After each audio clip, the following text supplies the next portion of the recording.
Welcome back, employee. I am, D0-RK. but you can call me Dork with Wings because I am definitely part of the Indian Runner variety. Here is part 4 of our Stardust Crusader redesign series.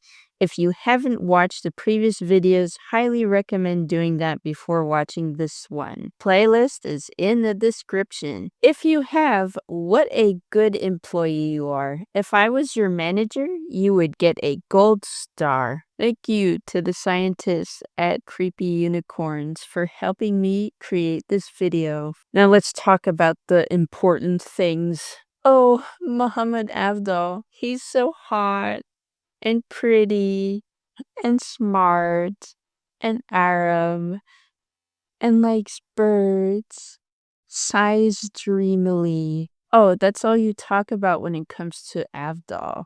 Well, yeah, employee, that's because there's nothing else. If you thought Jotaro was a flat character, at least the kid got something. Avdol has no backstory, no motivations, not even a smidge of his vulnerabilities. Oh, the things we do know could fit on my wing appendage thing. Like, why does Polnareff calling him a coward make him mad? Why did he join the Speedwagon Foundation? How did Joseph and him even meet? Why does he think about men so much? What's wrong with him? I don't want to hear you say, he has the Iggy the Stray Dog book. First of all, that came out almost 30 years after CDC had already ended, which is 1992. And then all of a sudden, 3 years after the book's release, it's getting a new chapter. How? And the thing that every commentary channel has said over and over and over.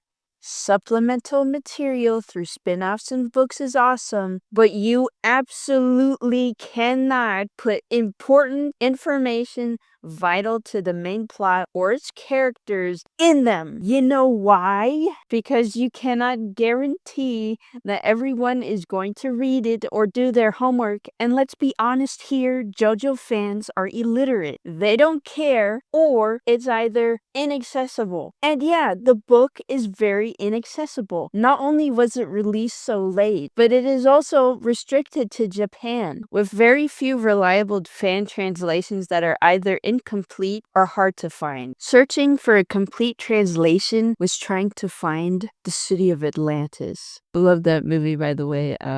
Definitely awakened things in me. But I went through the troubles, so you don't have to. And yes, there will be spoilers for Iggy the Stray Dog, so be wary. I will link a translation of it down below. So if you want to go read that before watching this video, do so right now. So what exactly do we know? Well, he's a part of the Speedwagon Foundation, presumably to study stands and stand sicknesses alike. As he has witnessed a lot of people die from it, he has connections to several of Dio's lackeys. Who gave him this information, or where did he get it from? I have no idea. He can't interact with women to save his life. I get it, man. I get it. He's very self-sacrificial, as if him dying twice for the same man, by the way, wasn't enough proof. Pees on people for fun. Go off, king. And is Polnareff's narrative foil. What exactly do I mean by that? Well, to start, in any narrative, a foil is a character who contrasts with another character. Think Sonic and Shadow. They are literally red and blue coded. They are never beating the allegation. Why do I say this? Well, besides the fact that Araki loves pairing them in almost everything, even on the merch, LOL. but they are clearly the manifestation of opposites attract. Avdol is the calm and collected to Polnareff's impulsive behavior. Won't get into Polnareff now. Trust me, I have a lot of things to say about him, but that video will probably come after and probably be 2 hours because I have no self-control. After reading Iggy the Stray Dog, you come to realize they are actually two sides of the same coin. I'm trying not to get into much spoiler territory, but both their parents have been Disneyed. And this makes the J-Guile arc even worse because when Polner says that Avdol doesn't understand how he feels, it's like, he does! He does know how it feels! He does! Okay. Let's talk about his design. I think Araki was really doing his homework when he designed him. There's a lack of stereotypes and Orientalist elements that you unfortunately don't find in other pieces of media.